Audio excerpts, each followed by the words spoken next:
આ કાચ ખોલીને જાય છે મારે કોઈ જાવું હે અહીંયા એ ભાઈ જમવાનું હાલ પેલા તને કોમલ ના સામે નો હાલ મને ખાવું મારે જાને અરે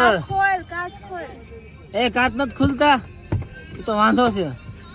ભાઈ એસી માં બેસી જઈને સુઈ જજે ધોલ કર દે ભાઈ પાપડ ખાઈ લેજે ફોન કરજે આમ જો ઘૂંટણ જેવું થાય ફોન કરજે દરવાજો ખુલ્લો રાખ ન કરો છાસ આવી ગયા તમે છાસ ને પાપડ ખાશો આજે વિયાન છાસ પીવાની પાપડ ખાવાનું હે બે ખાવું છે એ ભૂખડ હમણાં તો કોઈ કેમ કહેતું હતું કે ભૂખ નથી લાગી કાંઈ નથી ખાવું ને હું તો બેઠી રહી ગાડીમાં પણ આ કષ્ટભંજન રેસ્ટોરન્ટ છે કે ગમે એવા ટેન્શન માં ભૂખ લાગે છે એ છાની મુની નો રીજો સૂપ પીવે હે બોલ સૂપ નો સ્પેલિંગ સૂપ